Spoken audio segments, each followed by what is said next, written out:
Hey Beans, head scratchies. So I know the what does your Fursona taste like video is coming soon. I promise you, I've not forgotten. But I just wanted to do a video in the meantime in VR chat because I feel like it's been a while since I just did a VR chat one. And I'm still sorting out audio for the fursuit ones. I'm really sorry, I'm trying to find out new ways. But honestly, I just wanted to just say thank you so much everybody for the 1,000 subscribers again. I really do appreciate it. It still gives me goosebumps and I really do appreciate it. In the meantime, I just wanted to do a video on just things in the furry community that just inspires me. This could be something small, it could be something big, but it's just anything that just gives me this big rush of like positivity. And I want to share it with you guys, because this is just my little experience. I want to hear your guys' experience, so if I've not listed anything in this list, then comment it down below, I'd love to hear. But before we begin, what's going to be our like total today? Okay, if this video gets 125 likes, I will do a review of Furries, Scalies and Bears, oh my, 2. Because anybody who's been here for a while knows I've already done the first game of that, and it's an absolute acid trip, and I loved it. But yeah, I will do that if we get 125 likes. Boop. So to start with a really personal one, I think that it's so inspiring that there's so many furries who like come into the community really socially nervous, a little bit awkward, like really worried about being social, and they find their group and they find this. They all of a sudden they're able to reach that level of being social within the community, and I love this because it's always this kind of underdog, this David versus Goliath. You feel like you don't know how to tackle this social anxiety, but within the furry community, I've seen so many people just branch out and being able to be social, be the way they want to be. And for me, I just find that amazing. I just find it so awesome, and it inspires me because it makes me wants to be better myself. Because again, I've said this before in another video, but I do get very socially anxious. I can't even say it. But yeah, I get really socially, I'm going to struggle with that. I'm just going to move past it. I get very socially nervous. And being a furry, being like on YouTube and Twitch and chatting to my friends, I've become more and more like confident, not just with my furry friends, but in general life, and I love that. And like I said, it's even more inspirational seeing other furries go through this route as well, and just branching out. So yeah, I don't know, what do you guys think? Have you guys like experienced this, or have you seen any of your friends experience this? Pop the experience down in the comment section, I would love to see. Mwah. The main message with the furry community. So the main message coming out of the furry community is normally just love and affection. And I generally think that this is down to a couple of reasons. Not only because, like I said in my other video, there's a lot of socially like nervous and social anxiety in the furry community, and that's why we kind of glob together almost. But I think there's also an element where there's a lot of furries that are a flavour of gay.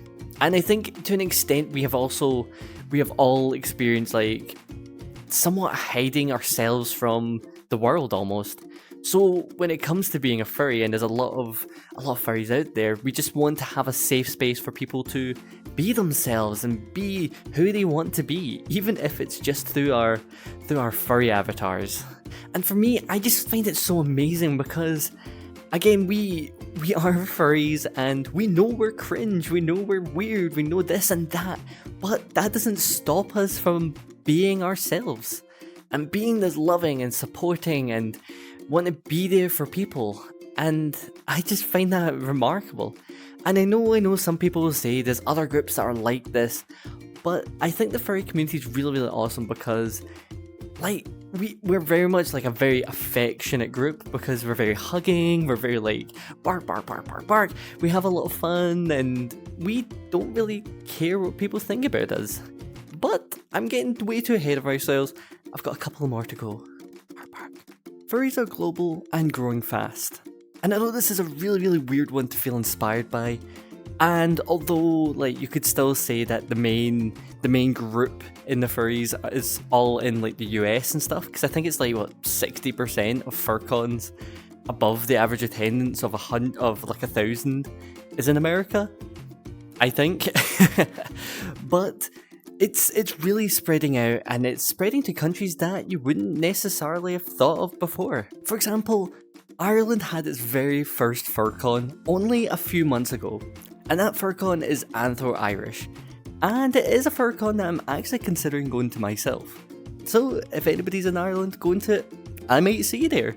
Come and give me a big hug and a bap in the face. But what I really find inspiring about furries becoming more global is that regardless of like culture, customs, where you are in the world, people are still finding ways to enjoy being a furry. And I think that's also somewhat part to like the internet era of like furries, like with VR chat, Twitch, YouTube, and all these kind of platforms. I think a lot of people have been able to like branch out and meet furries and get groups and meetups. Like I know there's the Tatum meetup in VR chat, and I know that it's like across so many different countries, and I just think it's amazing because with like the internet and stuff, there are some people who are in countries who don't necessarily have like a big furry community, perhaps maybe like Ireland, who are able to really have like this experience, and in some cases can have the same experience as somebody who is in a country with tons and tons of furries. And I love that, and I think it's cool because then we get to have things like Anthro-Irish, because people meet up online, people develop these connections, and then they decide, let's make a furcon, let's create it in this country, and I love that. So yeah, pretty inspiring to me. But what country would you guys love to see a furcon in? Like it could be something like Belgian with the waffles. It could have a waffle theme. I'm not biased.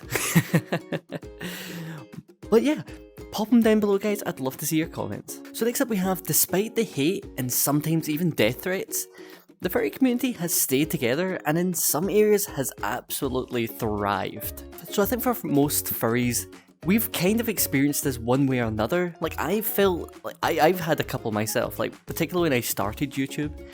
I used to get a lot of death threats, just because the fact that I have an anthropomorphic character, and I remember like I used to really get kind of bogged down with this, and then I had like I was talking to a friend, and they essentially they said something that blew my mind, and it was, that seems like a them problem.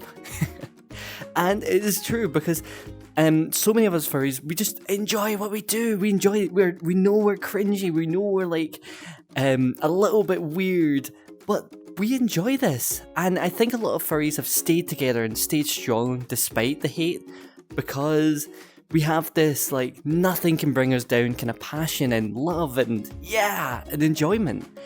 And I think there's something inspiring about that, because it's especially way too easy to like stop doing something because somebody says something nasty. For example, like see if somebody's an artist, they produce some art and somebody says this is absolute dog shit.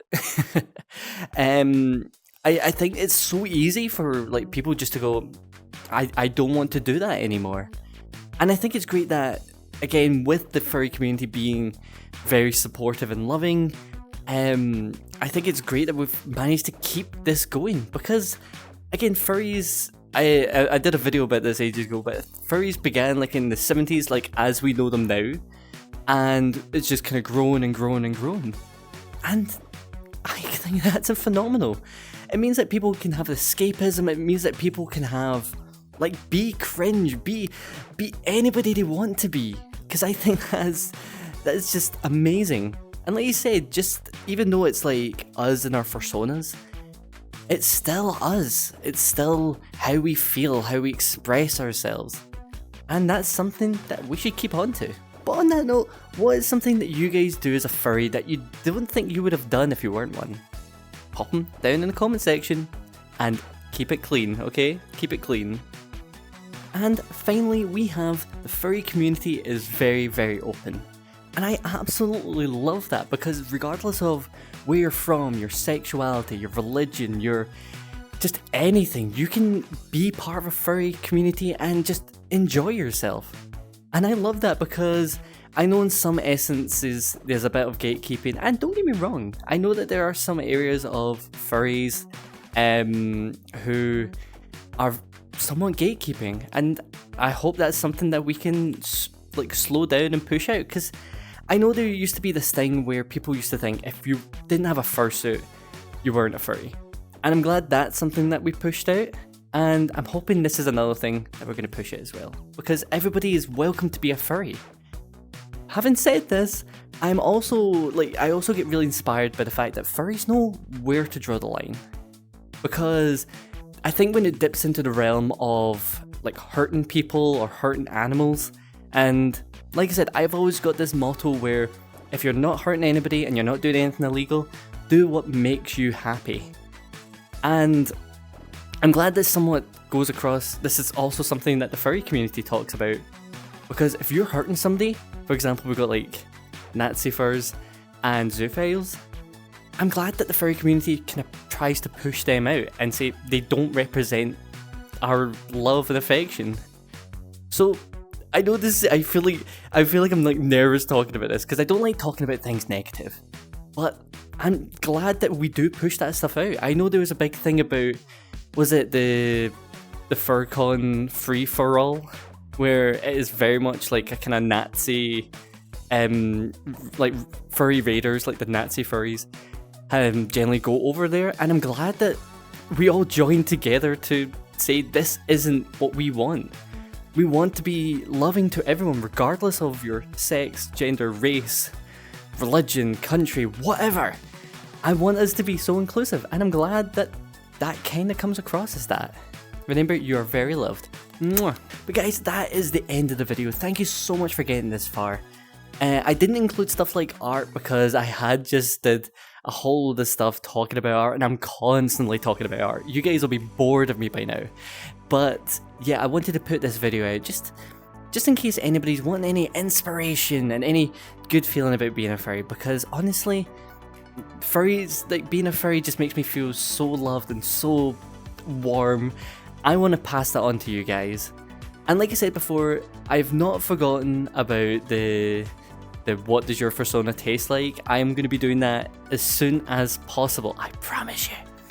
But yeah guys, thank you so much for being you. Thank you so much for being here. And if you want to check me out, here's my socials. But most importantly out of everything, remember that you mattered yesterday, you matter today, and you matter tomorrow. And I love every single one of you. Mwah!